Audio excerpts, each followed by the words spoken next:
Si tu es au lycée et que tu veux mettre toutes les chances de ton côté pour aller en passe, avoir ton admission sur Parcoursup, etc., tes notes de spé dépendront si tu seras choisi ou non. Et c'est le sujet de cette vidéo, comment exceller dans ces spé et quelles méthodes de travail adapter dans des spé scientifiques, que ce soit pour la SVT, les maths ou bien la physique. Mais avant ça, bienvenue sur ma chaîne YouTube, je m'appelle Enzo, je suis étudiant en deuxième année de médecine et aujourd'hui sur cette chaîne, je te partage tous les secrets, toutes les méthodes qui m'ont permis d'obtenir ce 17,5 OS2 et qui m'a permis d'aller en médecine.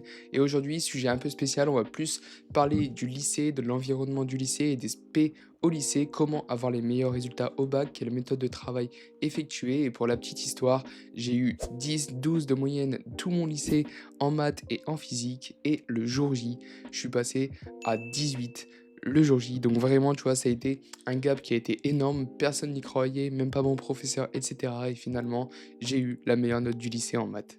Aujourd'hui, je vais te partager mon expérience, ce que j'ai fait, ce que je fais avec mes élèves pour qu'ils aient les meilleurs résultats dans leur spé. Et on est parti directement avec la première partie, quelle méthode de travail utiliser. Donc on va commencer avec la SVT parce que c'est le bloc un peu le plus dur, tu vois, celui où il faut avoir la méthode de travail la plus solide qui soit. Mais globalement, si on analyse la matière, tu vas avoir uniquement des cours de par cœur, dans le sens où tu n'auras pas forcément de réflexion comme ça va être le cas en physique, chimie ou bien en maths, mais ça va être uniquement du par cœur. Et pour approfondir du par cœur et surtout, pardon, pour s'acclimater au format du bac, qui est une épreuve rédactionnelle sur laquelle tu n'es pas guidé, où tu as juste une question, etc., et de l'analyse de documents, la meilleure chose que tu peux faire, c'est tout simplement la méthode de la feuille blanche. Pourquoi la méthode de la feuille blanche? Parce qu'en fait, ça va être exactement ce que tu vas avoir à faire le jour J. Dans le sens où le jour J, tu vas avoir ton brouillon, tu vas avoir tes connaissances et ta question. Et à partir de là, tu dois mixer les deux.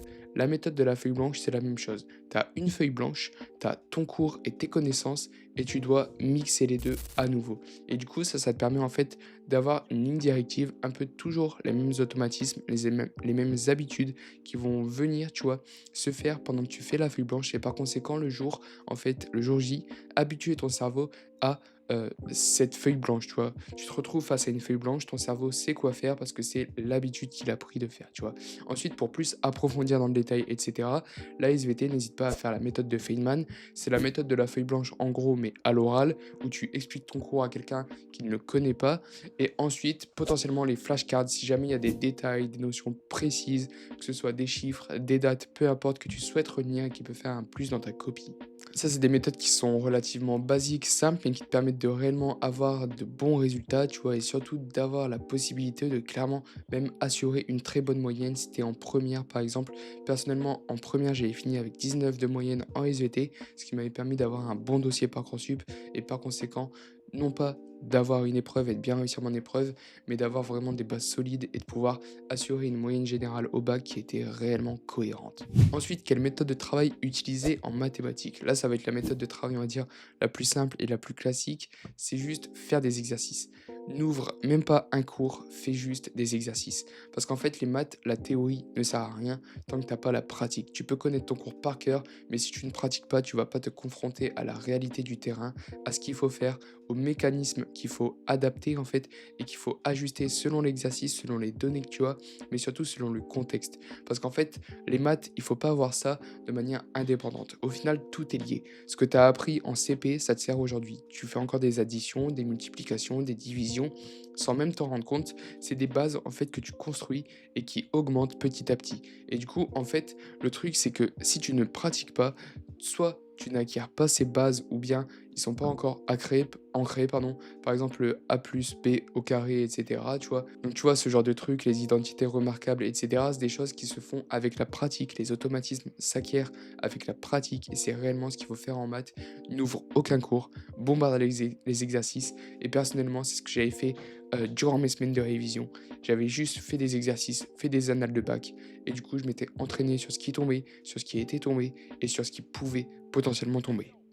Et ensuite, en physique-chimie, quelle méthode de travail faire? Là, tu peux lier les deux. Tout simplement, je t'invite personnellement à faire un maximum d'exercices à nouveau, à faire uniquement des sujets de bac, presque tous les faire, les refaire, etc. Identifier quels sont tes points faibles, tes points forts, pour s'accentuer sur ça durant tes semaines de révision. Mais globalement, mes semaines de révision sur le bac de physique-chimie, c'était axé exactement comme sur le bac de maths. C'était juste, je faisais des ACC, je faisais des exercices et je répétais ça en boucle. Le matin, souvent, c'était maths, l'après-midi, c'était physique-chimie et c'est tout.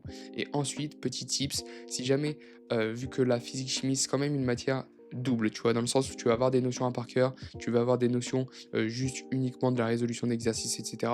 Ou bien, en fait, des mécanismes qui vont exactement être les mêmes. Par exemple, le circuit RC, c'est toujours la même équadive qui revient, c'est toujours la même équadive à faire. Et du coup, c'est des choses que tu dois apprendre par cœur. Et du coup, tu peux lier ça soit à la méthode de la feuille blanche, par exemple, avec juste une question, par exemple la question du circuit RC, et tu refais le tout sur ta feuille blanche, soit avec la méthode des flashcards pour tout ce qui va être en fait, tu vois, par exemple, je pense souvent à ça, mais le domaine divisible ou pas, les nanomètres, etc., ce genre de détails précis qui peuvent tomber, ou bien des notions sur le titrage, sur les acides bases et tout ça, tu vois, des notions à par cœur qui peuvent tomber.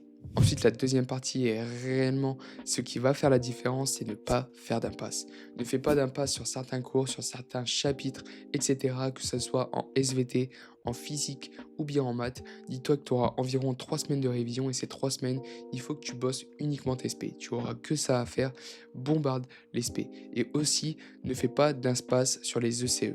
Pourquoi ne pas faire d'impasse sur les ECE? Parce que c'est un peu des points gratuits. Par exemple, en physique-chimie, j'avais appris tous les corrigés par cœur, j'étais presque sûr, sans même, tu vois, savoir faire la manip, d'avoir toutes les bonnes réponses. Et par conséquent, c'est un petit glitch, entre guillemets, tu vois, où tu peux dire, bah voilà, en fait, j'obtiens pas le bon pH, j'obtiens pas la bonne couleur, j'obtiens pas le bon résultat, mais par contre, je sais qu'il faut faire ça, ça, ça, ça, ça, et que le résultat doit être approximativement ça, d'après l'énoncé, etc.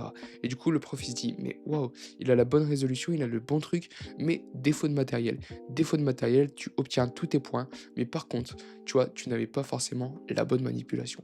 Et ça, c'est un petit glitch qui peut clairement te permettre de gagner quelques points, mais surtout, la base des bases, ça reste de ne pas faire d'impasse. Pourquoi ne pas faire d'impasse? Tout simplement parce que tout peut tomber. Genre vraiment, nous, c'était l'année où Bien-Aimé Tchevitchev faisait son retour, et je suis passé le deuxième jour en maths, et Bien-Aimé Tchevitchev a bien fait son retour, et c'est mon prof, la veille, qui m'avait envoyé un réel sur Insta, et qui m'avait dit, ouais, ne fais pas d'impasse, oublie pas ce cours-là, et moi, je l'avais totalement oublié, en fait, parce que du coup, je faisais que des annales de bac, mais finalement, il n'y avait plus d'annales de bac, en fait, sur ça, vu que c'était clairement oublié, tu vois. Et du coup, moi, je l'avais zappé, et c'est vraiment les derniers moments où j'ai pu réapprendre comment on faisait, comment faire, m'entraîner sur des exercices, etc. Et du coup, clairement, avoir la possibilité d'exceller sur ça. Du coup, là, on a la base des bases, on a le fait d'avoir les bonnes méthodes de travail, le fait de ne pas faire d'impasse, et la troisième partie, c'est tout simplement tout donner. Tout donner durant tes périodes de révision pour tout simplement obtenir les meilleurs résultats.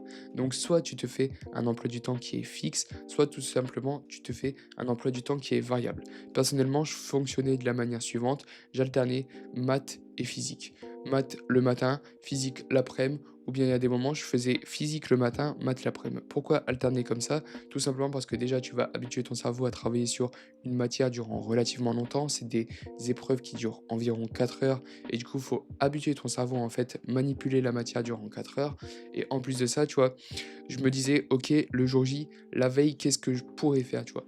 Parce que tu vois, si ton épreuve elle est le matin, normalement les spé c'est l'après-midi, mais si ton épreuve elle est le matin, bah, n'hésite pas l'après-midi à faire des maths, et si ton épreuve elle est l'après-midi, n'hésite pas le matin, enfin genre tu vois, à alterner en fait, à habituer ton cerveau à peu importe le moment, travailler une spé en général, etc. Mais aussi, si tu as déjà les dates et aussi l'horaire à laquelle tu passes ton épreuve, focus sur ça. Par exemple, si ton épreuve c'est le mardi de 14 à 18, c'est physique-chimie, le mardi de 14 à 18, durant tes semaines de révision, fais toujours de la physique-chimie, tout simplement pour habituer ton cerveau à nouveau à quelque chose qu'il connaît, et comme ça le jour J, ce sera un peu la suite logique de ce qu'il a fait durant tout ce temps, tu vois.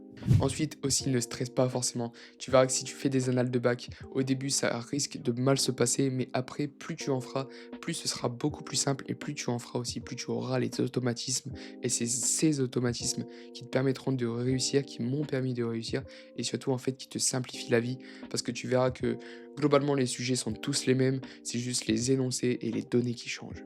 Et voilà pour cette vidéo sur l'ESP. Si jamais tu as des questions, ou bien que tu as envie que je refasse des vidéos sur l'ESP de ce genre, sur les matières du lycée ou bien les matières de passe, etc., n'hésite pas à me le dire en commentaire. C'était Enzo, ciao.